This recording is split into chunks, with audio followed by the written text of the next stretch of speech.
Hey guys, what's up? My name's Sky Webb and I'm going to talk about a true crime story that I can't get off my mind. Before I get started, I just want to put out a little disclaimer that I mean no harm to any of the victims or the victim's family, and I wish anyone who was harmed in this story the utmost peace and solace either in rest or in recovery. With that out of the way, this story is fucked. Today I'm going to be talking about the toy box killer, who is also known as David Parker Ray. He was raised alongside his sister by his grandfather. He was often visited by his father, who gave him sadomasochistic pornography in magazines and books, which is where David's sort of love for bondage and torture and sexual gratification all came from. He worked as a general mechanic for the US military and actually received an honorable discharge. The toy box killer is assumed to have killed nearly 60 women in his lifetime, none of which a body was ever found. It's said that he had his accomplices discard of these bodies over cliffs and things like that, but there was never a body that had been found. He was often assisted by his girlfriends or wives, as well as friends and business partners, and it's actually these accomplices who claim his body count is so high. While it's heavily implied that he is a murderer, both by his own admissions and the witnesses / accomplices' testimonies, as well as his nickname itself being the Toy Box Killer, he was actually never convicted of murder. He was, however, convicted of kidnapping and torture in 2001. Some of David's accomplices included his girlfriend Cindy Hendy, how the fuck is that a real name? As well as his business partner Billy Bowers, who was also murdered by David, Jessie Ray, which is David's daughter, as well as Dennis Yancey. But there were many more accomplices over the years. He actually had accomplices in the police force. Police officers and government officials would actually go to his house where he threw parties where they would collectively torture and humiliate his victims. In the Toy Box Killer's last kidnapping, David posed as an undercover cop and approached a woman in a car park. Her name was Cynthia Vigil. I'm dumb, I'm blonde under this, I'm sorry. Cynthia, her name was Cynthia. Cynthia? I can't even say that right. Anyway, he told her that she was under arrest for solicitation and handcuffed her. He then took her back to his soundproof trailer, which he had built in his backyard, where she was then played a tape. So the Toy Box Killer is pretty infamous for having played his victims a tape recording of basically his rules and instructions and what they can expect being in this trailer, being captive. So I'll get more into that later, but he played her this tape. Then after 3 days of captivity, Cynthia saw a chance to escape and she took it. The Toy Box Killer's accomplice, Cindy fucking Hendy, left a pair of keys on a table nearby and Cynthia was able to retrieve them. She waited until the Toy Box Killer had gone to work before she started to unlock her chains. Of course, the accomplice, Cindy fucking Hendy, then noticed on cameras that she was trying to escape and she came down and tried to stop her. So a pretty huge fight broke out and Cindy actually broke a lamp over the victim's head, but Cynthia was not going to give up. She had been through hell in the last 3 days. She would continue to go through hell if she didn't escape, and there was no way in hell she was staying there. She had to get out no matter what, and she did. Eventually she managed to win the fight and she actually stabbed Cindy Hendy in the neck with an ice pick. Cynthia ran away down the street naked. All she was wearing was a padlock chain collar and chains, and she ran into a nearby neighbor's house where they consoled her and then called the authorities. When police apprehended the Toy Box Killer, the news spread fairly fast, and that's when other victims started to come forward with their own stories. Angelica Montano came forward claiming to be another victim of the Toy Box Killer, and a police report from years earlier actually corroborated her story. She had been kidnapped and tortured and drugged and set free, and she had gone to the police to report this, and the police had done nothing. And this might not seem as horrific to you as it should right now, but after you've heard some of the things on the tapes that he confessed he was going to do to these girls, you will be horrified that a woman could go through something like this and nothing was done about it. The police force really let this woman down. And then on top of that, police actually found recordings that the toy box killer had taken of other women, and they were actually able to identify 2 of the women from the tapes. The first woman they could identify due to a tattoo on her ankle, and they actually brought her in for questioning. When they did question her, however, she had 0 recollection of ever being there. She couldn't recall meeting this man, she couldn't recall being kidnapped, she couldn't recall being tortured, and she sat there and watched the footage of herself being sexually abused and tied up and humiliated, and she was horrified. She could sit there and admit that it was her. There was no question that it absolutely was her, but she couldn't remember it. And that really scared her as well as authorities, because how many women were out there that had no idea that this had happened to them? And you might think that sounds crazy, that someone could have all these things happen and then completely forget about it. But this is what he did. He actually claimed that he could mind control women. He gave them a bunch of drugs, got them a bit fucked up, and he would play with their mind. And he actually says in the tapes that it was one of his favorite things to do. He claimed that he could make women forget what had happened, forget that they were there, and then he would set them free. There's no evidence to disprove this, but there's also no evidence to corroborate it other than this woman's story of not remembering. But that could happen for a number of reasons, so it's really up to you to decide whether or not you choose to believe that he could mind control his victims. Now I'm going to read you some of the transcripts from the tape recordings that he played for his victims. I actually had filmed this previously,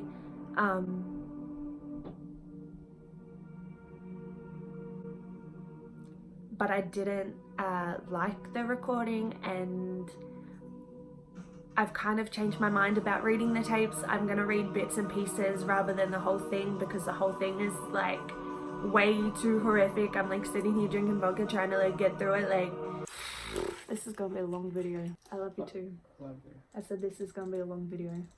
How come? Oh, really?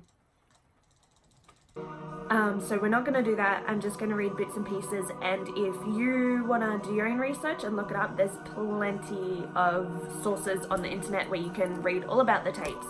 But just keep in mind that it's pretty full on. So I'm gonna give another disclaimer now that there's really violent language in these tapes, as well as pretty graphic imagery of sexual assault, torture, as well as bestiality. I actually did read that in the first recording, probably not gonna read it this time, just know that it is there. If at any point this becomes too much for you or starts to become too much for you, don't just sit there and like try and push through it, just click off, it's not worth it. So I don't have my glasses on, so just bear with me, but I'm gonna read the tapes now. So he starts the tapes off by saying, "Hello there, bitch. Are you comfortable right now? I doubt it. Wrists and ankles are chained, gagged, probably blindfolded. You are disorientated and scared too, I would imagine. Perfectly normal under the circumstances. For a little while at least, you need to get your shit together and listen to this tape. It is very relevant to your situation. I'm going to tell you in detail why you've been kidnapped, what's going to happen to you, and how long you'll be here. I don't know the details of your capture because this tape is being created July 23rd, 1993 as a general advisory tape for future female captives." He then goes on to say, "My lady friend and I have been keeping sex slaves for years. We both have kinky hang-ups involving rape, dungeon games, etc. We found that it is extremely convenient to keep 1 or 2 female captives available constantly to satisfy our particular needs. We are very selective when we snatch a girl to use for these purposes. It goes without saying that you have a fine body and you're probably young, maybe very young, because for our purposes we prefer to snatch a girl in the early to mid-teens, sexually developed but still small-bodied, scared shitless, easy to handle and easy to train. And they usually have..." How do I say that? I don't know how to say that. Moving on. "They make perfect slaves. Anytime that we go on a hunting trip, if we can't find a little teenager, we usually start hitting the gay bars, look for a well-built, big-boobed lesbian. I thoroughly enjoy sexually assaulting with lesbians, and there's not as much danger of them carrying a sexually transmitted disease. I don't like using condoms, even when they're older, unless they've been playing with toys a lot. They still have tight between their legs, like the younger girls. If we can't find a lesbian that we want, we snatch anything that is young, clean, and well built. You might think it's a little bit fucked up that I'm sort of giggling at some of these things, but I've filmed this video about 4 times now, and I've read these tapes over and over and over, so I'm a little bit desensitized to what it actually says and more just bothered by the fact that I can't say these words, so it's like hard to convey without sounding like a fucking goose. So I'm not a psycho, I promise. He then said, as far as I'm concerned, you're a pretty piece of meat to be used and exploited. I don't give a flying fuck about your mind or how you feel about this situation. You may be married, have a kid or 2, boyfriend, girlfriend. I don't give a rat's ass about any of that, and I don't want to hear about it. It's something you're gonna have to deal with after you're turned loose. I make it a point to never be like a slave, and I sure don't have any respect for you. Here, your status is no more than that of one of the dogs or of one of the animals out in the barn. Your only value to us is the fact that you have an attractive, usable body. And like the rest of the animals, you will be fed and watered, kept in good physical condition, kept reasonably clean, and allowed to use the toilet when necessary. In return, you're going to be used hard, especially during your first few days while you're new and fresh. You're going to be kept chained in a variety of different positions, usually with your legs or knees forced wide apart, which is like disgusting. That makes me feel sick. He then goes on to talk about how he's had many slaves in the past, how some of them are feisty or try to trick him or whinge too much. He says he doesn't like anyone to talk. He also says a lot more about what he enjoys doing with them. He then gets into the mind control aspect. He says, I've devised a safe alternative method of disposal, alternative to killing them, he means. I had plenty of bitches to practice on over the years, so I've pretty well got it down pat, and I enjoy doing it. I get off on mind games. After we get completely through with you, you're going to be drugged up real heavy with a combination of sodium pentothal. I don't know if that's how you say it. I'm dumb again, I'm sorry. They are both hypnotic drugs that will make you extremely susceptible to hypnosis and hypnotic suggestion. You're going to be kept drugged a couple of days while I play with your mind. How fucking creepy is that? Like, I just imagine someone like playing with your fucking mind. By the time I get through brainwashing you, you're not going to remember a fucking thing about this little adventure. You won't remember this place, us, or what happened to you. There won't be any DNA evidence because you'll be bathed, and he says it in such like degrading ways, but you'll be washed is what he's saying. You'll be dressed, sedated, and turned loose on some country road, bruised, sore all over, but nothing that won't heal up in a week or 2. He then goes on to tell the girls not to try and escape because basically it's impossible. He says that he actually goes into detail about the locks that are on the door, so that like they're on the outside of the door so that you can't get out. He also explains to them that they will be permanently chained to the floor by their neck. That chain never comes off, as well as other chains, obviously. And he also says that the girls will be watched on like a CCTV type thing so that they can't get up too much, as well as actually he claims they had a motion sensor, so if they moved around too much, the like an alarm would go off so that they knew to watch the cameras. He then says, as I've already said, you'll be fed and watered on a regular basis, not as much as you're used to, but enough to keep you healthy. You'll only be fed once a day like the rest of the animals, and during the first few days you will adjust to it and your stomach shrinks up. You're going to feel a little weak and you'll be hungry all the time. It won't take long, 3 or 4 days, and during the first few days until you adjust to the environment, I prefer to keep you in a weakened condition anyway. Now you already know that you've been kidnapped and brought here for us to train and use as a slave. I realize that being abducted and being forced into sexual slavery is a hard pill to swallow, Some girls really have a lot of trouble with it, and I'm sure that you will to a certain extent. But face it, you can't get away, you can't say no, you're gonna be naked all the time, you won't be able to struggle or resist. You're gonna have to lay there and take it, good or bad, no matter what is being done to you. A scary thought? Yes, but there are no options. Nothing you can say or do will change the fact that it's going to happen. Can you imagine hearing that? Like, just imagine for a second what would be going through your head. You've been kidnapped, you wake up chained to a fucking gynecology table, which is what he used, and you hear this. Like, the fear and anger, like, oh. This is the part where he goes into talking about bestiality. This is one of the things that really fucked me up when I originally heard this story. I'm not gonna read it because I think it's probably a little bit too fucked up for YouTube. It's pretty fucked up, and I don't want to like force that onto someone. I think if you want to hear about bestiality, you need to look into it yourself. Basically, he would hold parties and take the captives, the victims, into the house, where he would actually chain them to a metal device which puts their behinds in the air and legs and arms are spread apart. He ties them into this, and he would put them in the middle of the room surrounded by people. He says that there's enough people that they have to bring chairs into the room to fit all of them.